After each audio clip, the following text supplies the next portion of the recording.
સુરેન્દ્રનગરમાં વિકાસના નામે કરોડો રૂપિયાના કામ થઈ રહ્યા છે, પરંતુ એક પછી એક એવી હકીકતો સામે આવી રહી છે જે ગંભીર સવાલો ઊભા કરી રહી છે.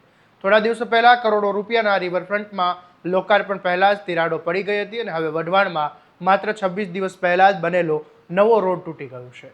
એક પછી એક આવી ઘટનાઓ સામે આવતા હવે ખુદ શહેરના મેયર પણ ભડકી ઉઠ્યા છે. આવો શું છે સમગ્ર મામલો, વિગતે વાત કરીએ આ અહેવાલમાં.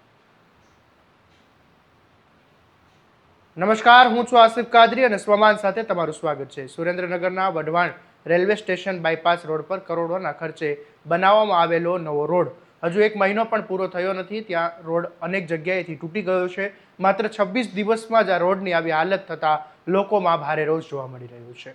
આ ઘટના સામે આવતા મેયર ખુદ સ્થળ પર પહોંચ્યા હતા અને સમગ્ર કામનું નિરીક્ષણ કર્યું હતું. મેયરે સ્પષ્ટ શબ્દોમાં કહ્યું છે કે વિકાસના કામમાં કોઈ પણ પ્રકારની ગેરરીતિ અથવા તો ભ્રષ્ટાચાર થશે તો તેને સહન કરવામાં નહીં આવે.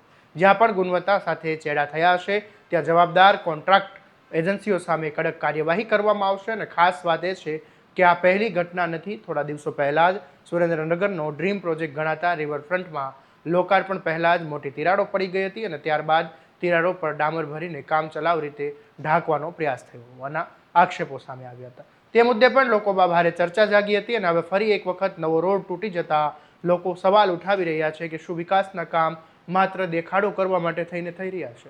સુરેન્દ્રનગરના મેયર રાકેશ રાઠોડે આ મામલે શું કહ્યું એ સાંભળી લો.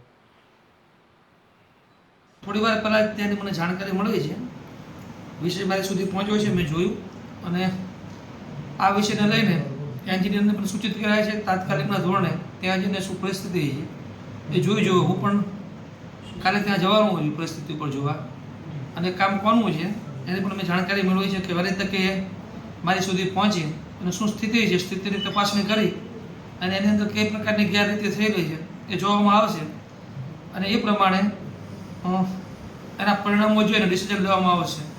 અને આ સાથે હું મહાનગરમાં કામ કરતી બીજી એજન્સીઓને પણ સૂચિત કરવા માગું છું કે કામ બાબતે કોઈ પણ પ્રકારનું ગેરરીતિ ચલાવી લેવામાં આવશે નહીં અને કડકમાં કડક પગલાં લેવામાં આવશે. તો કોઈ પણ કામમાં ગેરરીતિ ના થાય એની ખાસ તકેદારી રાખવી. અત્યારે કેવી હાલત છે રોડની, આપને વિગત મળી? વિગત મળી એ મુજબ મને એમ કહેવામાં આવ્યું છે કે ત્યાં નવું કામ છે અને ત્યાં ભારે વાહનો ના જાય એના માટે બેરિકેડિંગ કરેલું હોવા છતાં પણ ત્યાંથી ભારે વાહનો નીકળવાથી થોડોક રોડ બેસો છે.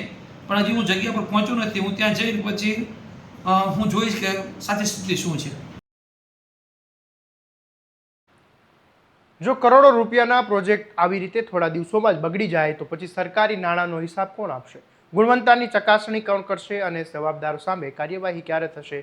મેયરે તમામ કોન્ટ્રાક્ટ એજન્સીઓને સ્પષ્ટ ચેતવણી આપી છે કે હવે કોઈ પણ કામમાં કોઈ પણ પ્રકારની બેદરકારી થશે તો તે ચલાવવામાં નહીં આવે. જ્યાં પણ ગેરરીતિ સામે આવશે ત્યાં કડક પગલાં લેવામાં આવશે અને જરૂર પડશે તો બ્લેકલિસ્ટ કરવાની પણ કાર્યવાહી હાથ ધરાશે. હવે જોવાનું એ રહેશે કે આ કાર્યવાહી માત્ર ચેતવણી પૂરતી જ રહે છે કે પછી ખરેખર નબળું કામ કરનાર અને સરકારી નાણાંનો બગાડ કરનાર સામે કાયદેસરની કાર્યવાહી થાય છે.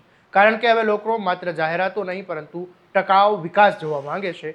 આવા જ વધુ અપડેટ માટે તમારા સ્વમાનને ફોલો અને સબસ્ક્રાઇબ કરી દેજો અને આ વિડીયોને વધુમાં વધુ શેર કરવાનું ભૂલતા નહીં. નમસ્કાર.